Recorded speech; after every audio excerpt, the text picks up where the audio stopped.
CM Revanth Reddy గారు మరోసారి ఢిల్లీ వైపు. మరి సార్ దేనికోసం వెళ్తున్నాడు? మరి రాష్ట్రానికి ఇప్పటికే దగ్గర 22 సార్లు ఢిల్లీకి పోవాల్సిన ఏం అవసరం వచ్చిందనే విషయం పైన ఈ రోజు మాట్లాడుకునే ప్రయత్నం అయితే చేద్దాము. అయితే తెలంగాణ రాష్ట్రంలో పెట్టుబడులు చేస్తా అని చెప్పి దావోస్కి వెళ్ళి 33,000 కోట్ల రూపాయలు 40,000 కోట్ల రూపాయలు పెట్టుబడులు తీసుకొస్తా అని చెప్పి ఆ పెట్టుబడులు అడ్డేపోయింది. మరి రేవంత్ రెడ్డి గారు ఈ రోజు ఢిల్లీకి దగ్గర 22 సార్లు పోవడం జరిగింది. మరి పోయి ఏమైనా తీసుకొస్తాడా అంటే మరి నరేంద్ర మోడీ సార్ తోటి పొత్తు కలుపుకుంటున్నాడా, లేకుంటే సోనియా గాంధీ తోటి విఫలమయ్యి బీజేపీ జెండా కప్పుకోవడానికి పన్నాగా వేస్తున్నాడా అనే విషయం పైన రేవంత్ రెడ్డి గారు అయితే ఢిల్లీకి ఉరకడం జరుగుతుంది.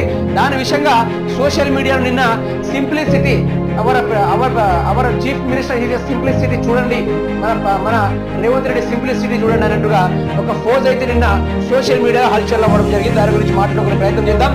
సీఎం రేవంత్ రెడ్డి మరో PR స్టంట్. శంషాబాద్ ఎయిర్పోర్ట్